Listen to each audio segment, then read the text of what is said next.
Bien, recordamos que pensaba que recordáramos un poquito lo que habíamos estado viendo, pero ahora no puedo compartir.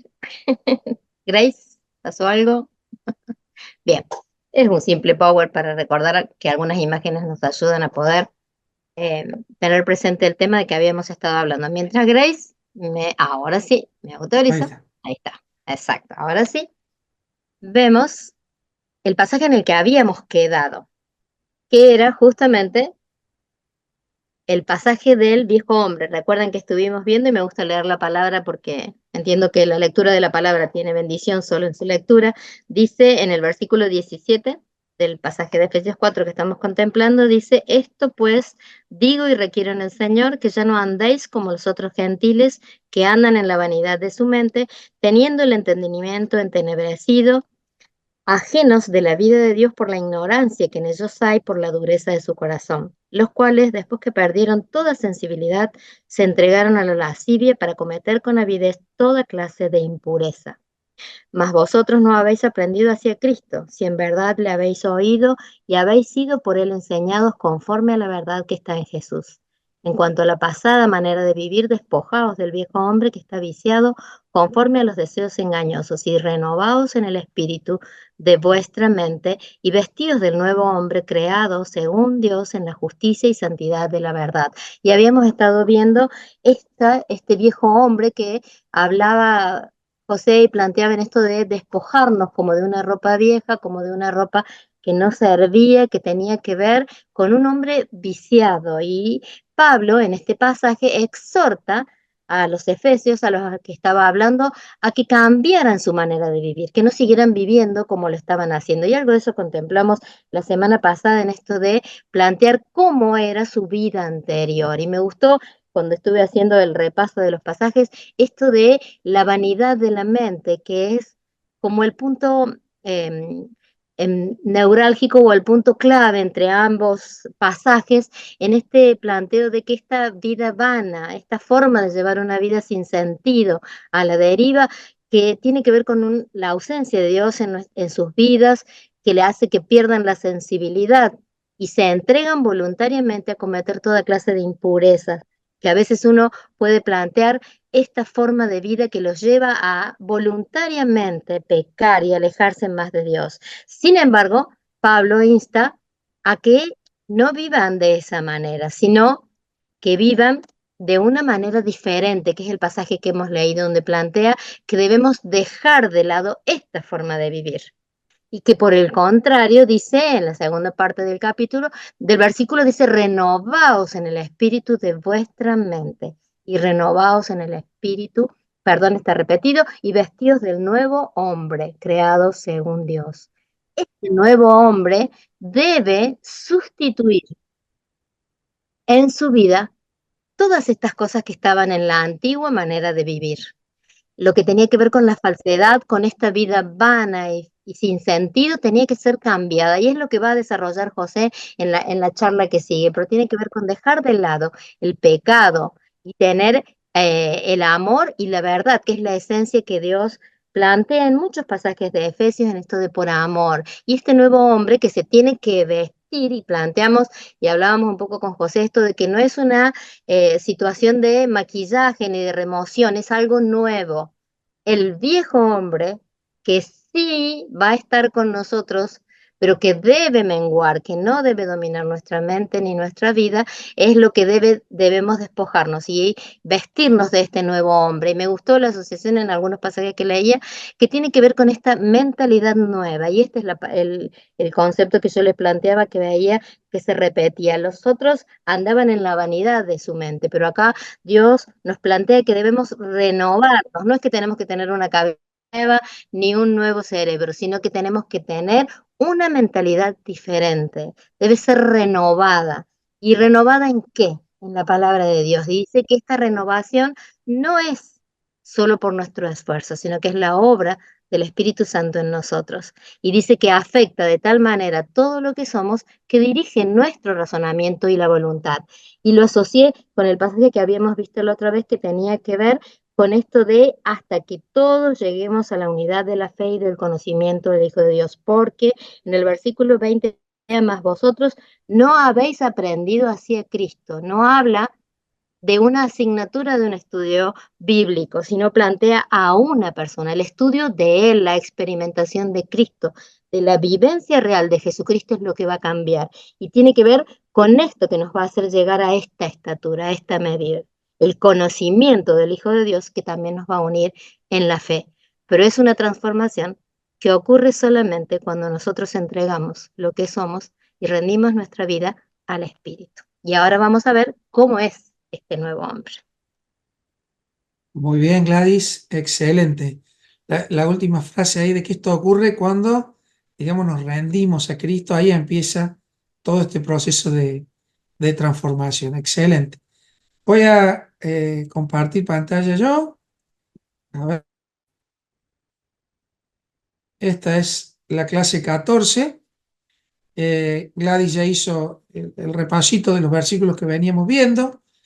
Y resaltaba esto, que es en Cristo somos una nueva criatura, no una mejor criatura, es una versión mejor a la anterior, que era el viejo hombre. Nuestra naturaleza, nuestra vieja naturaleza, nuestra naturaleza humana está y es lo que se renueva en un proceso constante que dura toda la vida, ¿sí? Para ingresar en esto de vestirnos del nuevo hombre, hago un pequeño comentario. Con la caída, con el pecado original, allá estamos hablando de Adán y Eva, el hombre, creado a imagen de Dios, y la misma tierra están corrompidas ahora. Está el hombre ha pecado y la tierra ahora empieza a producir espinos.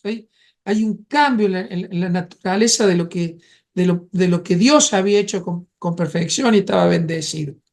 Hay corrupción, hay maldad. Al rendir nuestra vida a Cristo, este proceso de transformarnos en un nuevo hombre significa devolverle a Dios el control. Y esto lo vivimos en comunidad, pero es uno a uno. Yo puedo orar por Gladys, pero no puedo tomar decisiones por Gladys. Ella tiene que vivir su proceso permanente de renovación. La podemos ayudar, cuidar, exhortar, perdonar, amar, conducir, lo que fuera. Y ella igual para conmigo, ¿verdad? Pero cada uno de nosotros tiene que vivir ese proceso mientras en comunidad nos fortalecemos, ¿sí? El vestirse del viejo hombre eh, no es como la mamá que lo cambia al hijo y le pone un vestido nuevo.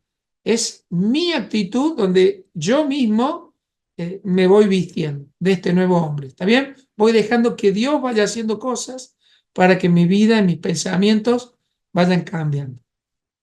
El versículo 24 dice, vestíos del nuevo hombre, creado según Dios en la justicia y santidad de la verdad. La naturaleza caída regresa a este concepto de creado por Dios en la justicia y en la santidad de la verdad. Me encanta cada vez que la Biblia habla de justicia, hablar de justificación, ¿está? Porque a veces asociamos este concepto de justicia a un juez ejecutando sentencia, haciendo justicia por... Y lo que Dios hace, ¿se acuerdan? Alguna vez lo hemos charlado, era el rey extendiendo su trono y su cetro y justificando al que llegaba a la presencia del rey sin merecerlo. Le daba acceso a la presencia del rey, ¿no? Es Dios quien nos va justificando y en su santidad y en su verdad somos justificados. Ahí nos estamos volviendo a vestir. Dios está tomando control de nuestra vida. El hombre nuevo es esta obra maestra de Dios, ¿está? Es renovar esa imagen caída otra vez a lo que era la voluntad de Dios. Y ese hombre nuevo es el que está viviendo en comunidad y en todo lo que vimos antes, que Gladys definió muy bien, que lo llamamos pureza, lo que ya, bueno, no quiero redundar ahí, pero es este viejo hombre deja toda aquella impureza para vivir con una mente y un corazón renovado. Vestirse es una actitud y una respuesta de nuestro corazón. ¿Una respuesta a qué? Por eso noté esto en rojo. El cristianismo no se trata de qué podemos hacer o no. Explico esto. No es que yo defino al cristianismo como una religión donde el nuevo hombre puede hacer esto o no puede hacer aquello. Estos son tus límites, tus pecados, tus no, tus sí. El cristianismo es mucho más profundo que lo que puedo hacer o no puedo hacer. Es conocer a Cristo y andar, uy, ahí me equivoqué, debe decir andar en consecuencia. ¿Está? O sea, lo que la fe, lo que el nuevo hombre hace, no es entender qué cosas puede hacer y qué no, sino es en el conocimiento de Cristo aprender a caminar en esa justicia y en esa santidad, en esa verdad. Entonces, vamos a ver como conclusión de este capítulo que esa forma de vivir este nuevo hombre lo hace con naturalidad, porque conoce a Cristo. Nuestra renovación de la mente no es tomar de invención solamente de nuestro pecado, sino es conocer a Cristo. Y a medida que más conocemos a Cristo, más fácil se va haciendo el camino en las decisiones que vamos dejando de lado, ¿está bien? O las cosas que vamos sacando de nuestra vida todo el tiempo, en este proceso continuo. Por lo cual, desechando la mentira, hablad verdad cada uno con su prójimo, porque somos miembros los unos de los otros. Este pedacito que parece tan sencillo, necesito que me ayuden y vamos a charlar profundamente de cómo es el nuevo hombre. ¿Está? Sí, Walter, veo ahí que levantaste tu mano. Abrí micrófono. Sí, quería simplemente decir que eh, hasta el 24 vos definiste el cambio que hay y lo que significa conocer a Cristo y andar en consecuencia. Uh-huh. Eh, Dijiste algo que me hizo pensar que el verdadero cristianismo es conocer a Cristo más allá del tema religión, práctica o a dónde vamos. Eh, Creo que a veces a la gente le cuesta mucho esto de entender que ser cristiano es conocer a Cristo. Y repasando lo que habías dicho antes, vi que pusiste varias veces el tema de la devoción como conocimiento de Cristo, junto con el amor y la verdad. Y entonces, eh, casi diría como que estos versículos del hombre nuevo definen lo que es la verdadera transformación y la vida en Dios. Y lo que empezaste ahora a partir del 25 es que se ve afuera. Lo otro es lo que se ve lo que se produce adentro, Ah, digamos, ¿no? excelente intervención, porque muchas veces nos preocupamos por lo que se ve y Dios tiene mucho más intención de tratar con nosotros que, que, que con lo que somos para afuera, ¿no? Que en realidad no es complicado para, para fingirlo, para poner fachadas que no, o caretas, ¿no? Pero déjame resaltar algo más, Walter, que me parece importante. A veces nosotros luchamos como que el cristiano tiene que ver con no pecar. Y está bien eso, pero es más profundo que eso. Porque aún dejando de, de, o cambiando algunas conductas nuestras, podemos perder la relación con Cristo y quedarnos con un conocimiento tan básico y tan religioso de que las cosas que no debo hacer porque son malas o porque me enseñaron que no debo o porque no son morales. Entonces, es mucho más allá del cristianismo, es conocer a Cristo, conocer a Cristo. Y como vimos en la clase anterior, esto es andar en la palabra. La palabra nos va a ir revelando todo el tiempo el carácter de Cristo. Y el carácter de Cristo va a formar nuestro carácter. Por eso tiene que ver con estar en Cristo. Capítulo 1, 2 y 3 de Efesios. Veamos hacia afuera y acá vamos a charlar un rato lindo, ¿eh? Desechando la mentira. El hombre nuevo no habla la mentira, tiene que hablar con la verdad. Todos coincidimos con esto, es lo que está diciendo Pablo acá. dejar de mentir es una actitud mía. Yo tengo capacidad para dejar de mentir. ¿Estamos de acuerdo en eso? Si alguien no está de acuerdo, intervenga ahora. Pero dígame entonces, ¿qué es mentir? Si es Ahí, fácil o José, difícil. Sí, no, no, que Grace puso que Pupi quería preguntar algo. bueno, yo por ahí no lo estoy viendo a todos ustedes, así que si no, si ponen la manito levantada, a mí me figura acá en la pantalla. Si no, abran el micrófono y me interrumpen cuando quieran. No hay ningún problema. Dale, Pupi. No, no, no, no iba a preguntar nada, me había apoyado la mano, entonces Grace capaz que lo interpretó como que quería preguntar, perdón. Ok, no hay problema. Seguimos entonces. A ver, Pupi, ya que estás y abrí micrófono de nuevo, ¿qué es mentir para vos? No decir la verdad. Bien, eso es un concepto muy demasiado amplio. Muy amplio. Sí, Claro, tratemos de puede ser ser prácticos. descaradamente, puede Ujú. ser media verdad y media mentira, que es muy peligroso también. Bien, O no decir algo, ocultarlo sí, y dejar pasar el tiempo. Creo que hay muchas bien. maneras, ¿no? El concepto de mentir es mucho más amplio que un sí y un no. Mentira, verdad. Y acá me parece que es importante meditarlo aquí y avanzar con un concepto. Por eso puse si era fácil o difícil. Ahora cuando vayamos definiendo algunas cositas, vamos a ver ah, que por ahí somos mucho más mentirosos de lo que cada uno de nosotros cree que ha superado en cuanto a... A mí me dice, no me mientas, y yo siempre respondo enérgicamente, yo no miento. Soy muy enérgico en eso. Pero ahora que estuve analizando el concepto de mentira, voy a tener que redefinirme y decir, bueno, por ahí soy más mentiroso y no me había dado cuenta del concepto que yo mismo tengo de la mentira. La mentira es la distorsión de la verdad de Dios, esa verdad absoluta, ¿sí? Eh, la mentira no es solo alterar los datos, sino también es el propósito con el que yo uso los datos y la intención con que uso, por ejemplo, una verdad. En la tentación de Eva, sabemos que la serpiente, que figura del diablo, acá puede haber una discusión más filosófica, pero denme permiso para definirlo así. La serpiente no mintió, usó una verdad. La serpiente es padre de mentira, ¿está bien? Esto está claro, parte de ahí.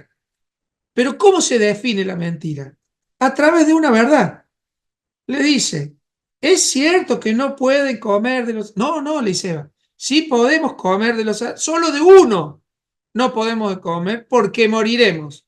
Y la serpiente dice una verdad, con la intención de usar los datos de esa verdad para producir un engaño o una tentación o que la otra persona se tome libertades que exceden a la verdad o que corren por el costadito de la verdad. Entonces sí mintió, es verdad, usando pedacitos de verdad o una verdad tan solo corriéndose los datos hacia una intención. Eva, cuando dice no moriréis, su gran problema fue a quién le cree, al diablo, a la serpiente o a la verdad establecida por Dios. El problema de Eva no fue comer un fruto, el problema fue que desobedeció a Dios, que había establecido lo que estaba bien y lo que estaba mal. Cuando Eva desobedece y come, no muere físicamente, pero sí muere espiritualmente. Entonces el dato de no moriréis la está, uh, le está dando la posibilidad de actuar en rebelión contra Dios. ¿Está? Muchas veces yo, sin decir una mentira, puedo establecer un concepto que no es 100% o taxativamente la verdad, o guardarme algo que yo sé y no lo digo, y la otra persona, al no saber esto, o al no enterarse de toda la verdad, con la intención que yo le doy o con la no intención que yo le doy, termino engañándola. ¿Me pude explicar un poco o lo enredé demasiado? Entonces, ojo con la intención, porque, a ver, es fácil decir, yo no fui, y parece que nos desligamos, pero en realidad sabemos quién hizo algo malo, sabemos cómo, pero claro, a la otra persona le decimos, yo no fui, pero esto. Usamos los datos para quizás confundir, quizás para eh, no darle toda la información al otro, y eso también es parte de una mentira. ¿Cómo distorsiono los datos o la intención que tengo al no dar todos los datos? ¿Sí? Pero juego un poquito más fuerte. Por ejemplo, yo tengo que entrar a trabajar a las 8 de la mañana y llego a las 8:10. No digo que vaya y marque a las 8 y entre las 8:10. Eso sería una mentira clara y concreta. Pero llegar tarde al trabajo, llegar tarde a la iglesia, llegar tarde a una cita, ¿no es parte de una distorsión de datos y de alguna manera nos pone frente a algo así como una forma de mentir? Uso el ejemplo del trabajo para que sea más clarificador. A mí me pagan para empezar a trabajar a las 8. ¿Por qué llegar 8:10, 8:15? Y como que no pasa nada. O de golpe, eh, a ver, déjeme avanzar con el concepto. ¿No es también como una forma de robar 10 minutos de tiempo? Solo lo digo para reflexionar, ¿está bien? Cómo a veces llegar 10 minutos tarde no pasa nada. Llegar tarde a la reunión no pasa nada. Eh, Usarle el tiempo al otro llegando tarde, no pasa nada. No, ya sobre todo en la Argentina. Entonces, estos conceptos pequeños que nos alejan de conceptos de una verdad concreta y del respeto, también de alguna manera es la mentira. ¿Está bien? Yo el otro día tenía que llegar a una reunión de las 10:30 y llegué y 38. Y bueno, es que no me anduvo bien la camioneta, había mucho tráfico y tan solo era una forma de justificar y quizás lo correcto era decir, llegué tarde, pido perdón. Eh, a veces mi justificación, el uso de los datos, también puede ser una mentira, eh, cuando la realidad es que si hubiera salido 10 minutos antes, no hubiera previsto cualquier problema. Por lo cual, desechando la mentira, habla verdad. Jesucristo es la verdad. Cada uno con su prójimo, porque somos miembros los unos de los otros. Y aquí viene otra vez este concepto de comunidad. Si yo miento, si yo llego tarde, si yo le falto el respeto a otro, no cumpliendo los horarios, no cumpliendo lo que yo me comprometí, el cuerpo se altera, el cuerpo se ve dañado por mi forma de actuar o por mi forma de no respetar a los otros miembros. Entonces, esto es parte de lo que nos tenemos que vestir nuevamente. El domingo que viene, Pastor Walter, a las 10 en punto nos vamos a parar en la puerta y le vamos a ir diciendo a todo el que llegue, eh, llegaste tarde. Seguramente cada uno se va a sentir medio, ¿qué pasó, pastor? Pero llegaste tarde. O a los músicos, si en vez de empezar a las 10, empezamos a las 10:05. Arrancamos tarde. O al pastor que tiene 40 minutos, 45 para predicar y predica 1 hora. Te demoraste de más. Conceptos que también hacen a la verdad, al honrar el respeto del cuerpo. ¿Sí? ¿Me explico un poquito?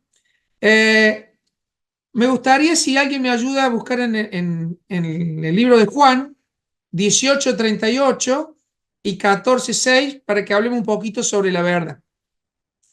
¿Alguien tiene ahí la Biblia? ¿Si me ayudan? Así yo evito estar con los anteojos y girando la 18, Biblia. ¿cuánto? 36 18:38 a 38. ¿Solo ese? Sí. Y después Juan 14:6. Le dijo Pilato, ¿qué es la verdad? Y cuando hubo dicho esto, salió otra vez a los judíos y les dijo, yo no hallo en él ningún delito. Bien, lee el 37, así podemos entender el 38. Dice, le dijo entonces Pilato, ¿luego eres tú rey? Respondió Jesús, tú dices que yo soy rey. Yo para esto he nacido y para esto he venido al mundo, para dar testimonio a la verdad. Todo aquel que es de la verdad, oye mi voz. Le dijo Pilato, ¿qué es la verdad? Y cuando hubo dicho esto, salió otra vez a los judíos y les dijo, yo no hallo en él ningún delito. Bien, la Y el pregunta de... 14:6 dice, yo soy el camino, la verdad y la vida. Ay, Exacto. Padre, sino por mí. Eh, este concepto de qué es la verdad es el concepto más cuestionado que tenemos en nuestra sociedad presente, desde muchos años, pero hoy la pregunta es, ¿y quién tiene la verdad? Cuando nosotros entendemos que Jesús es la verdad, ya nos abstraemos de mi verdad y vamos a ir descubriendo en la palabra quién y qué es la verdad, la persona de Jesucristo. La palabra me va a revelar qué es la verdad. Como en el principio, Dios estableció lo que estaba bien y lo que estaba mal. Hoy, el hombre, en su naturaleza caída, determina lo que está bien y lo que está mal. Entonces, cuando yo digo, bueno, mentir está mal, ¿y qué es estar mal? ¿Qué es mentir? No, pero la verdad, ¿y qué es la verdad? La sociedad culturalmente y moralmente va corriendo los límites de lo que está bien y lo que está mal. Según avanzamos o retrocedemos, nuestro estándar moral de la verdad, del bien, del mal, de la mentira, se va corriendo. Y en algún momento nos acostumbramos a que lo mal ya no está tan mal, a que la verdad ya no es tan verdad, a que la mentira no es tan mentira, a que, etcétera, etcétera, ¿sí? Entonces, la enseñanza acá es, desechando la mentira, hablar verdad, es lo que viene de los versículos anteriores. Ustedes no aprendieron así de Cristo. Cristo es la verdad. Entonces, esto de hablar verdad es Cristo, ¿sí? Eh, ¿Por qué Pablo nos pide que hablemos la verdad? Porque somos miembros los unos de los otros. Lo importante de vivir la verdad y decir la verdad en comunidad. Tiene que ser nuestro lenguaje común en la iglesia, en la comunidad, en el respeto unos por otros, ¿sí? Y, y acá hay mucho para trabajar, porque a veces, a mí, por ejemplo, me cuesta eh, esta honestidad al hablar de todos, absolutamente todos en la comunidad, porque mi naturaleza a veces me hace ver el error del otro, más que los errores míos. Los míos son fácilmente justificables, los del otro no. Y eso también tiene que ver con este concepto de hablar verdad, de ser íntegros, honestos, de no hablar, no murmurar, ya vamos a charlar sobre eso. Pero eso también es parte de una mentira o parte de una distorsión de datos que no hacen a la verdad. ¿Bien? Muy bien. Este nuevo hombre no habla mentiras. Cuando habla la verdad, se acaba la mentira. Cuando está en Jesucristo, la mentira va desapareciendo. Es nuestro desafío. No es fácil, pero es un desafío permanente en esta renovación de nuestra mente. La curiosidad ahora aparece en el versículo 26, cuando Pablo dice, airaos, pero no pequéis. Dicho en cordobés, calentaos, pero no pequéis. Y vamos a desarrollar un poquito este concepto de la ira. La ira, ese enojo, esa rabia, hay una pequeña diferencia entre la ira y el enojo. ¿Está? Van pegados. La ira en segundos hace explotar el enojo. Eso no hay forma de evitarlo. Vamos a hablar después un poquito de la ira de Dios, pero hablemos de nosotros mismos. La ira, esa reacción en sí misma, no es mala, es una reacción ante una situación. El problema es todo lo que se produce inmediatamente después de la ira. que arranca por el enojo y termina en una reacción, en una venganza, en una amargura, y ahí estamos a la víspera o muy cerquita del pecado. Airado, bueno, reaccionaste, está bien, tenés ese permiso, hasta yo puse ahí airaos, es una indicación, bueno, está, pero no pequéis.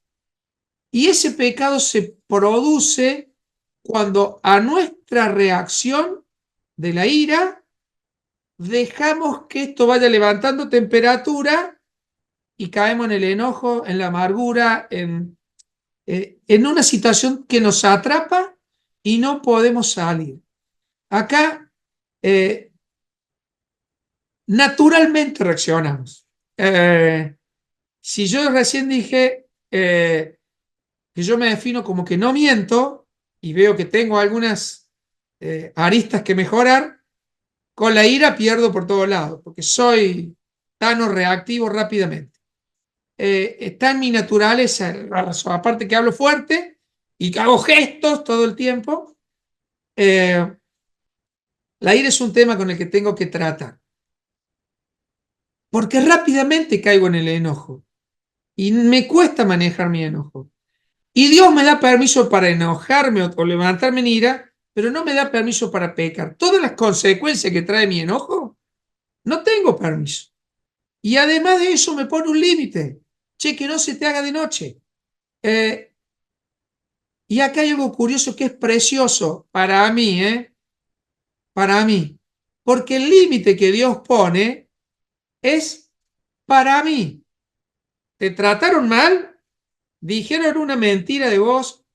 ¿Te traicionaron? Ok, enójate, reaccionaste, maneja tu enojo, pero no peques. Y además de eso, que no se ponga el sol sobre tu enojo, sobre mi enojo. Yo soy el enojado. El otro que me traicionó, el otro que me mintió, el otro que me insultó, el otro que, no sé, me hizo reaccionar, no tiene límites. Es más, a veces ni se da cuenta. Dios me pone límite a mí para que ya reaccione, ok, dice que no peque, y además me dice, el límite es el último rayo de sol, campeón. Quita de tu vida el enojo. Y ahí hay que aprender a manejar. Yo quedo atrapado en mi enojo por lo menos 3 o 4 días, hasta que empiezo a reaccionar. ¿Cuál es el límite? El sol. Yo me tomo un par de días más. Bueno, es algo que tengo que trabajar sobre mis límites. ¿Por qué? Porque el enojo te lleva a la amargura y te atrapa en el... ¿Está? No arrastres el enojo, te va a atrapar. La ebullición de mi ira produce enojo y seguramente termina en pecado. Santiago 1:20 dice, porque la ira del hombre, en la ira del hombre no obra la justicia de Dios. Yo me enojo tanto que quiero que Dios entre a tirar rayos del cielo y que haga una justicia porque me hicieron daño, porque no se lo merece, porque mirá lo que dijo. Dios no va a actuar para justificar mi ira, ¿eh? Y ojo que hasta a veces uno puede orar. Señor, pagale conforme a sus obras. Dios es misericordioso, ¿no? No olvidemos de eso, porque a veces cuando Dios actúa con misericordia, hasta me enojo porque no actuó obrando justicia hacia mi ira, hacia mi deseo de venganza o hacia mi enojo en el cual estoy atrapado. ¿Sí?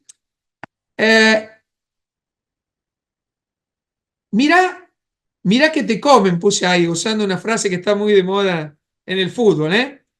El diablo anda como león rugiente buscando a quien devorar. Su presa favorita, los que están enojados, los que están amargados, los que están dándose manija. Somos presa fácil, vulnerable. ¿Está bien? Bueno, le quiero agregar un límite más, porque a veces esto del sol y el último rayo del sol no lo podemos manejar. Bueno, te pongo un límite más que te va a ayudar. La Santa Cena, ¿está? Si no pudiste dominar el límite cortito, bueno, todos los meses tenés un límite superior. Antes de compartir los símbolos, anda y ponete a cuenta con tu hermano. Antes de traer tu ofrenda, anda y ponete a cuenta con tu hermano, que esto también es parte de la verdad. Ahora quiero hablar 2 segunditos de la ira de Dios.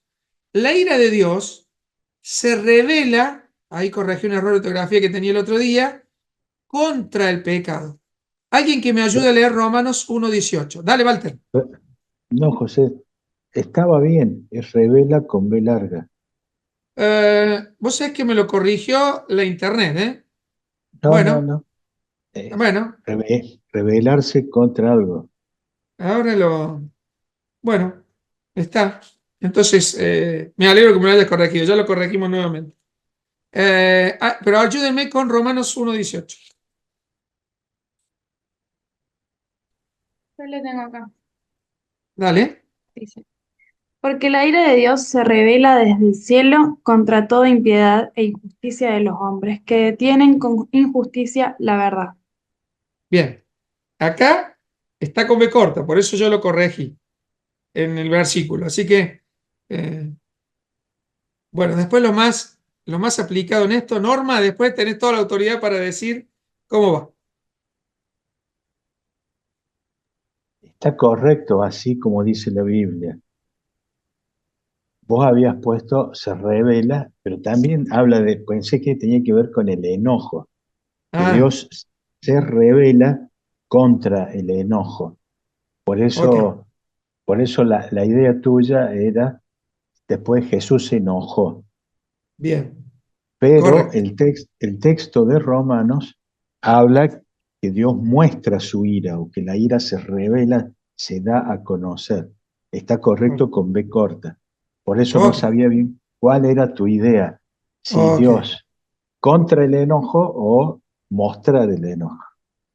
bien. La Ahora con lo B vamos a... larga, perdón, con B larga es la de rebelarse ante la autoridad. Ok, bien aclarado el tema. Este va con B corta y tiene que ver cómo Dios va a mostrar su enojo. Entonces, para compararlo con nuestra forma, lo que Dios está mostrando en su ira, está revelando en su ira, es el pecado y sus consecuencias. Por eso pregunto ahí, ¿Jesús se enojó? Antes de buscar los versículos, ¿qué recuerdan ustedes de pasajes bíblicos donde Jesús estaba enojado?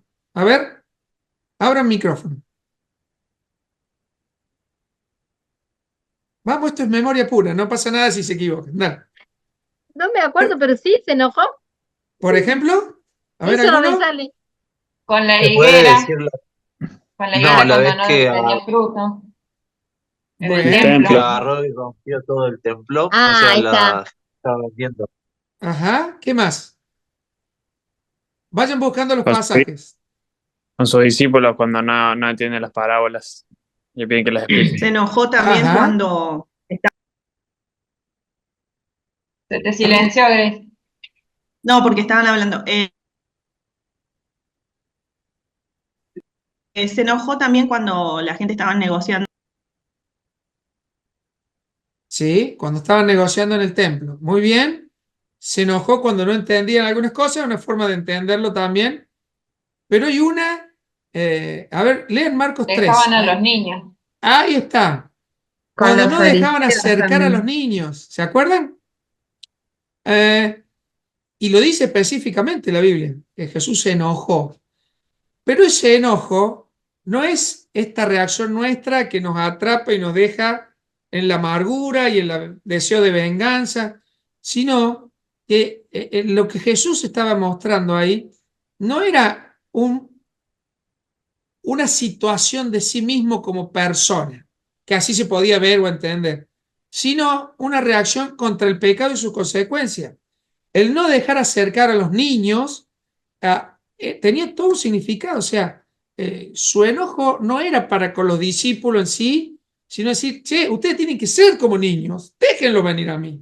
Con los cambistas, que si ustedes están trastocando, ustedes están pecando, está bien, contra los cambistas después iba a tener misericordia si se arrepentían, pero su enojo tiene que ver con la naturaleza de Dios, es contra el pecado y sus consecuencias. Y no muchas veces nosotros entendemos esto como que cómo se revela la ira de Dios, pensando en castigo, en destrucción, en conceptos más del Antiguo Testamento. Y lo que nosotros tenemos que aprender en situaciones difíciles de la vida es que Dios nos está mostrando las consecuencias de nuestro pecado. ¿Está? Esto no es sencillo de ver, por eso tiene que ver el nuevo hombre en crecer en el conocimiento de Cristo. ¿Bien? Y ahí vamos a tener un discernimiento mucho más amplio. Inmediatamente de que se puso nuestro enojo, se puso el sol, no le deis lugar al diablo. Mirá que te come. Mirá que te está buscando. Mirá que está rugiendo ahí para ver a quién devorar. Y te roba, te mata y te destruye. Sos vulnerable en tu enojo. Somos vulnerables en nuestra amargura. Nos come. Y es difícil después salir de esa etapa. Yo he tenido enojos que me han durado más de 3 años. Y y he dejado de desarrollar raíces de amargura por 3 años. Y el límite de que no se ponga el sol sobre mi enojo era para mí, no para el que me produjo un daño, no para el que me hizo mal, ¿está? Ni le deis lugar al diablo, ¿ok? Si te aferras al enojo y lo dejas crecer, te amargas, te contaminás, afectamos al cuerpo porque somos miembros los unos de los otros y cuando vivimos en amargura, en enojo, hay reacción seguramente en algún momento contra cualquier otro. Y en vez de tener gracia y misericordia hacia los demás, es más fácil ver los errores y los defectos de los procesos de crecimiento de los otros. Muy bien, sigo un poquito más para que no se nos vaya. Sí, Analia. Sí, no, quería leer otra versión que me gustó, que Dale. dice, se pueden enojar, pero no pequen, no dejen que se ponga el sol antes de que se ocupen de su enojo. De otra forma, dan lugar al diablo. Me Hermoso. gustó eso de que ocuparse del enojo y no dejarlo crecer, ¿no? Y a veces también caemos en la que no me puedo enojar y acumulamos y guardamos y explota en cualquier momento peor. Bien. Por eso dije que la ira, desde el punto de vista de esa reacción, no es mala. Tenemos que reaccionar y resolver cosas. Cuando solamente reaccionamos para multiplicar el enojo, no nos ocupamos de él, cayó el sol, raíces de amargura y a caminar la vida con este problema. ¿Bien? Otro punto importante, el que hurtaba, el que robaba, no hurte más, sino trabaje haciendo con su mano lo que es bueno para que tenga que compartir con el que padece necesidad. Así como pregunté qué es mentir, ¿qué es robar? Necesito que abran su micrófono. ¿Qué es robar? ¿Qué es hurtar? Aprovecharme de lo que no es mío. Ajá, muy bien, gracias. ¿Qué más? No darle a alguien lo que se merece. Ah, también, muy bien, muy bien. ¿Algún concepto más?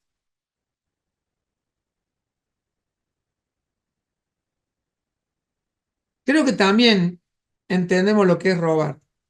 Y es amplio. Eso que yo dije hace un rato, de llegar tarde, a veces no parece que sea algo tan grave, pero robamos tiempo, algo de que también el pago de los impuestos.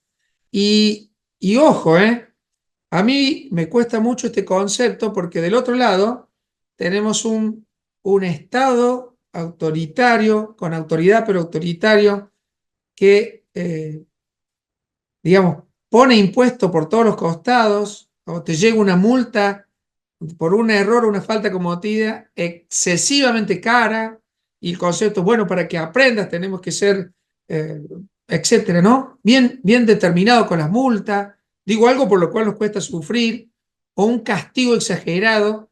Entonces a veces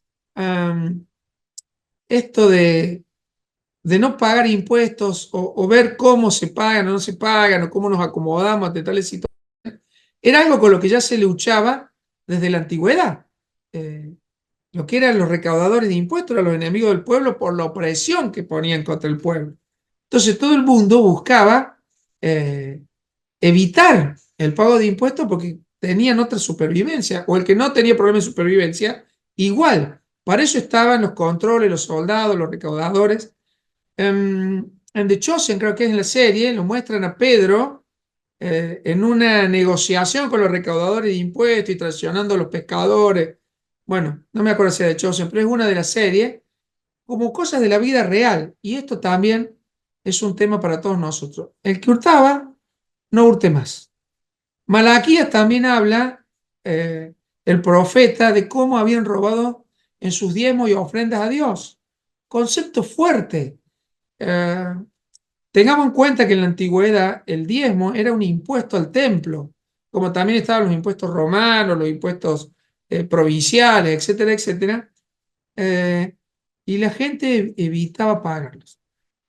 Quizás el domingo hable un poco del tema de diezmos, o si no en mi próxima práctica, pero naturalmente también hay una especie de resistencia al pago de impuestos en estas cosas, ¿no? Entonces, cierro con esto. El nuevo hombre trabaja, el que robaba no robe más. Bien, ¿y ahora qué hace el nuevo hombre? Bueno, el nuevo hombre es productivo. ¿Y para qué somos productivos? ¿Para qué Dios nos da capacidades? Esto es un concepto que lo trato de trabajar mucho con los jóvenes, porque como jóvenes siempre soñamos con hacer y tener una posición económica desarrollada a través de nuestras carreras. Y la pregunta es el para qué, cuál es el propósito de administrar lo que Dios te da. Y lo mismo es para el que tiene 5, el que tiene 2 o el que tiene 1. ¿Cuál es el propósito? Y multiplicarlo. Bien, muy bien. ¿Para qué? Porque los bienes siguen siendo del Señor de los bienes. Somos simples administradores. Esto da para mucho. Pero acá hay un indicio de para qué. ¿Para qué ser productivo? ¿Para qué trabajar? Para que tenga que compartir con el que padece. ¿Esto es una obligación del nuevo hombre?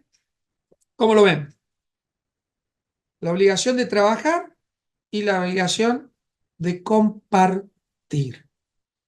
Puse una reflexión linda que leí, que dice: el matrimonio y el trabajo son una bendición y persisten a pesar de la caída. La institución del matrimonio y la institución del trabajo fueron una bendición de Dios antes de la caída. En primer lugar, Dios se relacionó con Adán y le enseñó a trabajar, a poner nombre a los animales, a cuidar el huerto, a labrarlo. Luego le instituyó el matrimonio, vio que no era bueno que estuviera solo, le hizo una compañera idónea. Estas dos instituciones están desde antes de la caída. Somos llamados a trabajar y a compartir. Entonces, esto también es un concepto para el matrimonio, el tema de compartir, ¿sí? ¿Qué propósito hay con lo que tengo? Compartir. Es fácil ser o ver la solidaridad. El problema quizás está en determinar el cuánto debemos ser solidarios. Este nuevo hombre, ¿cuán solidario debe ser? Y no es otro tema sencillo. Hacerse cargo de necesidades ajenas. No es tan fácil, pero el nuevo hombre lo tiene que visualizar y trabajar y debe ser generoso. Bien, ¿cómo estamos de tiempo? Nos quedan unos minutos más para cumplir y quiero terminar con el versículo 29 y después terminaremos la clase que viene con lo que sigue. Dice el 29, ninguna palabra corrompida salga de vuestra boca, sino la que sea buena para la necesaria edificación, a fin de dar gracias a los oyentes. ¿Qué son palabras corrompidas? Un autor los describe como palabras podridas, que no edifican. Es fuerte el concepto, porque a veces uno piensa que una palabra corrompida puede ser una mala palabra, una grosería. Pero hay palabras que no son groserías, pero producen daño. Que aún, como vimos en la clase pasada, siendo una verdad, la forma en que fue dicha produce daño. Eso también son palabras corrompidas. Y quiero agregar algo acá. El oído corrompido, la vista corrompida.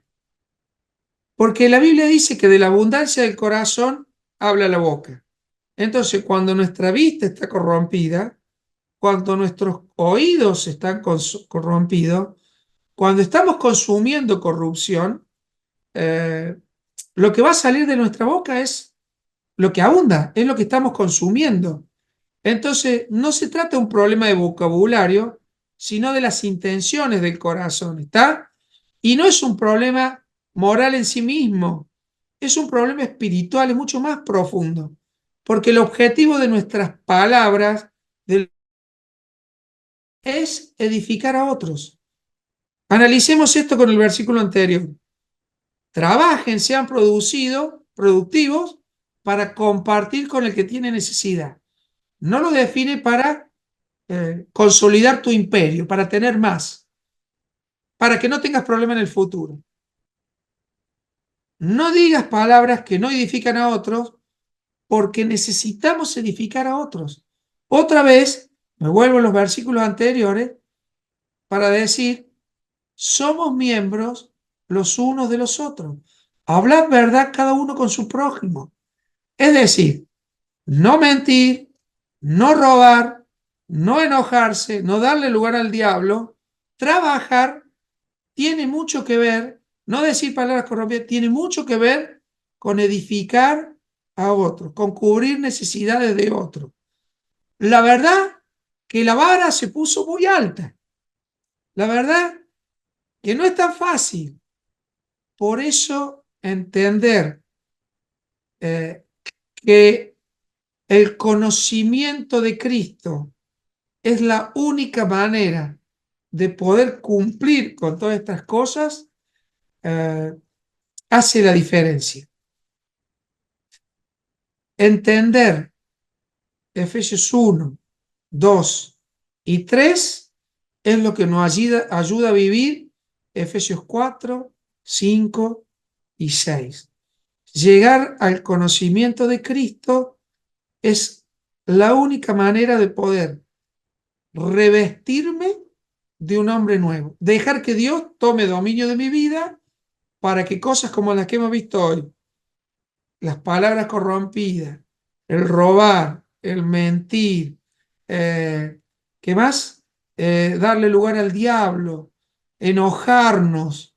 Bien, todo esto solamente en Cristo. No llegamos muy lejos con esfuerzos propios, con el que yo puedo, con el yo solita, con el yo solito. Yo voy a poder, yo lo hago.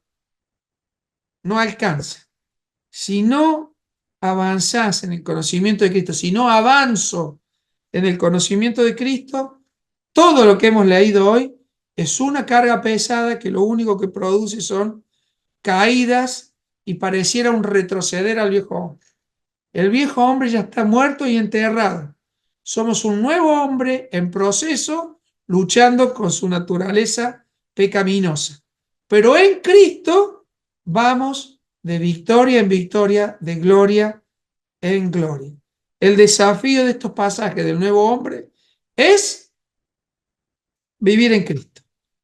Ahí está la espiritualidad del hombre renovado, la esencia del cristianismo y del hombre nuevo. Aprender a vivir día a día en Cristo.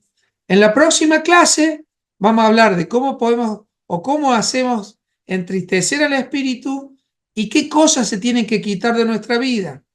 Léanlo porque está re bonito poder pensar en esto y entender cómo el Espíritu Santo es el que nos ayuda a ir trabajando nuestra naturaleza caída para revestirnos todos los días de este nuevo hombre. ¿Sí? Muy bien. ¿Alguna pregunta? algo que quieran compartir, alguna experiencia de ustedes. En la reunión de matrimonio vamos a charlar profundamente de cómo trabajar en el enojo, ah, porque nos parece un tema muy interesante. Así que alguien que sea muy enojón, que nos cuente cómo puede trabajar su enojo. A ver, o alguna experiencia. Analía siempre es experta en trabajar mi enojo. Me recuerda cada vez que estoy enojado que el límite es cuando se hizo de noche. Y eso a mí me Yo, ayuda mucho a reflexionar. yo no Sí, soy Analía. enojona. Muy bien, amor. Doy fe de eso. No sos enojona. Yo sí soy más enojón. José, Sí, Grace, adelante. si Te quieres escucho, dejar Grace. de compartir la pantalla, no, para que dejes de compartir la pantalla. Ahí está. Así nos vemos un poquito más. Muy bien. Eh, no hay muchos enojones acá en la sala. Me alegro mucho por eso. Yo soy enojona. Em, a ver, ¿qué hago? Me pasa mucho que me cuesta mucho guardar rencor con gente completamente desconocida, por ejemplo.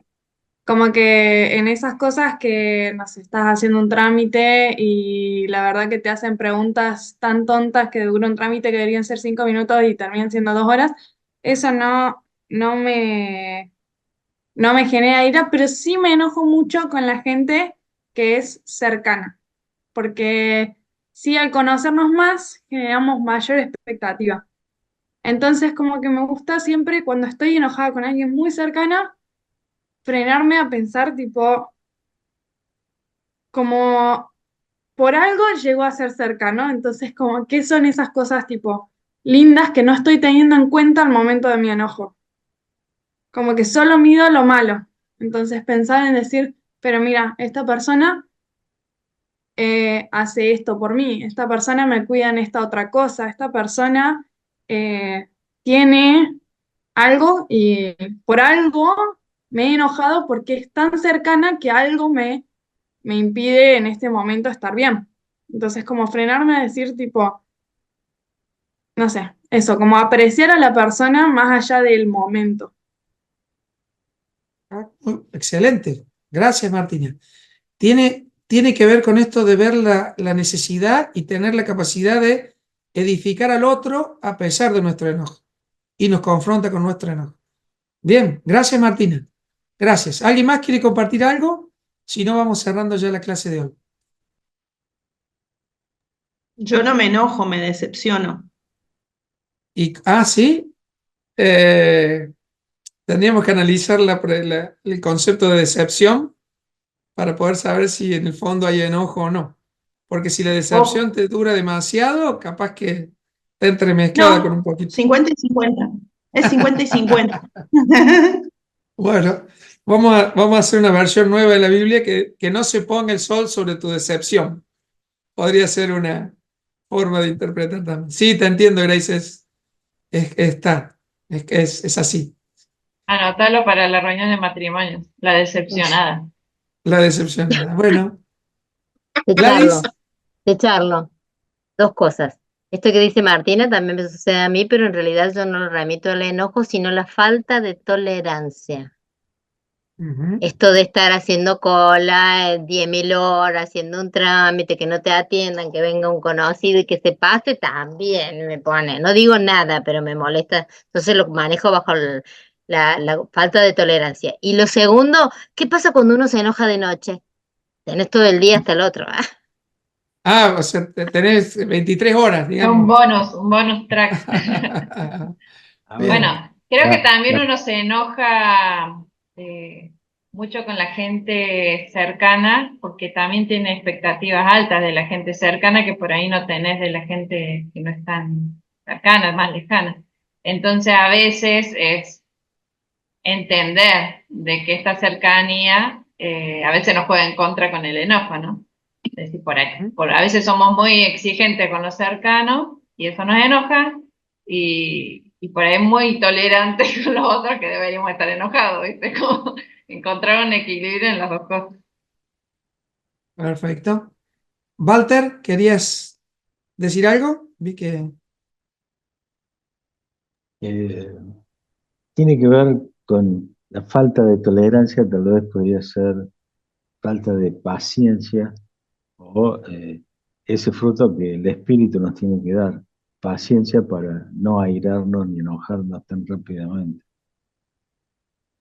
El concepto de paciencia, a mí, cuando lo entendí, al significado de paciencia como cimientos, me ayudó a ampliar el concepto de paciencia, porque la paciencia produce buenos cimientos en mí. O sea, todo el trabajo que me exige a mi paciencia, lo que está haciendo es formar el carácter de Cristo en mí. Entonces, cuando digo no tengo paciencia con esto, me doy cuenta que el problema lo tengo en que mis cimientos no están sólidos. Entonces me desafía a hacer, a buscar una solución. Gracias, gracias. Todos necesitamos más paciencia. Sí, Analia, cerramos con vos.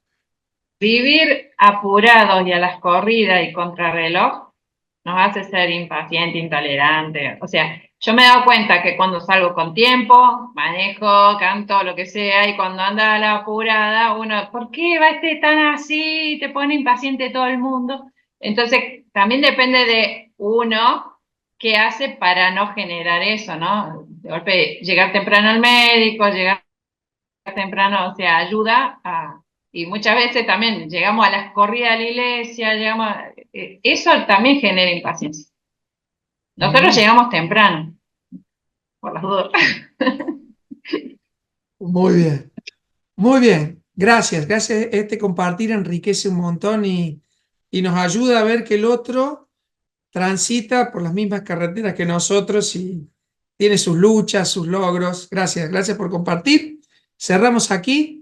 Dios les bendiga y nos vemos el miércoles que viene.